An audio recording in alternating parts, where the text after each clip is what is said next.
It's Damon. Damon? I actually recently came out here from California.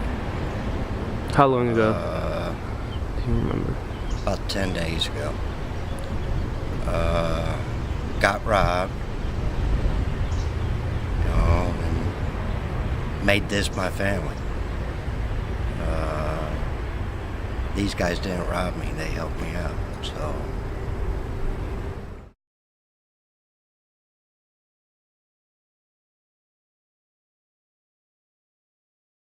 I couldn't get along with the rules and regulations of a shelter,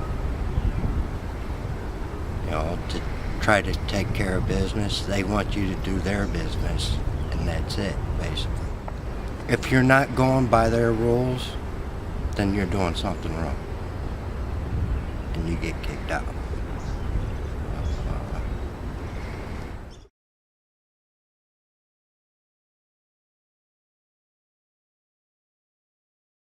These are people that live outside, and it's one of the things that I do is to try to go where people are hurting, and people are homeless out here. Now this is one of 5 options we've done with the people in Hopeville. Number 1, we've invited them to come into our shelter for emergency housing. Number 2, we provided transitional housing that's longer term housing. Number 3, we've provided job training programs both for homeless veterans and those that are not veterans. Number 4, we're getting churches to adopt individuals and place them in apartments. And then number 5 is what brings me to Hopeville. Is that we then say, okay, what is your need? How can we help you? We provided most of the tents you see around here is what we've given to people. In addition to that, we've given them blankets, all kinds of mats, food, solar lanterns.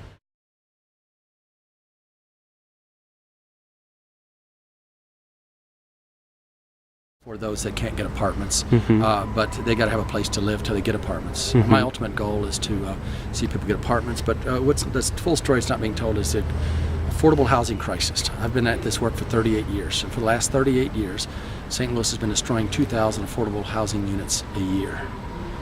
It used to take me a few days, then a few weeks, now a few months, now it almost takes a year to take somebody off the streets and put them into an apartment. That's why we have to have Hopeville, a place they can live till we do that.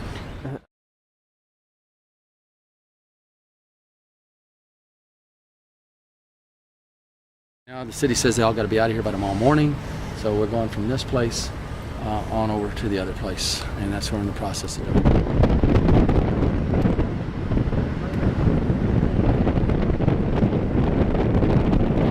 Here now, Oh, we've been pretty very well forever. All these tents are what we provide. Yeah. So this is Dignity Harbor. They have a different leadership group up here, Tom. And so this is the original. They invited us to come down here, and this is Hopeville down here. They're actually both right. Now, Tom, here's a good shot. You can stand up here and get a shot, Tom. Do you see the whole thing right here, Tom? Oh, yeah.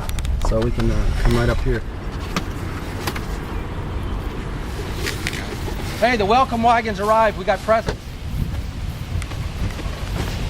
I say the welcome wagon. We got gifts. Oh, hi. To welcome you to the neighborhood. This is nothing. The railroad people, the railroad company is letting us stay here. The railroad companies. Yeah. It's not Reverend Rice, it's the railroad companies. Reverend Rice actually wants money out of this. Every person that he gets on camera, he gets either 500 or more from it. And he says it's a non-profit organization. I don't believe that. And what would you tell the city officials, public officials who may watch this or may not, but if you could talk to them, what would you tell them?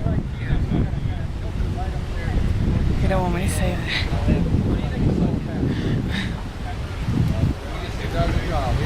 What I really tell them? Yeah. They treat us like shit just because we don't have a home. Doesn't mean we're not human beings. We have the same emotions as they do. We bleed red just like they do. We put our pants on the same way they do, one leg at a time.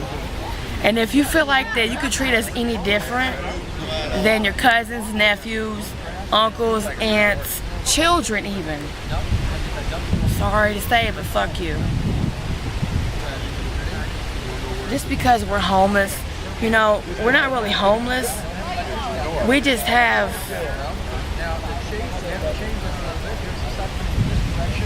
We're just pretty much without direction right now because we feel a whole lot freer being out here versus under somebody's rules and regulations. So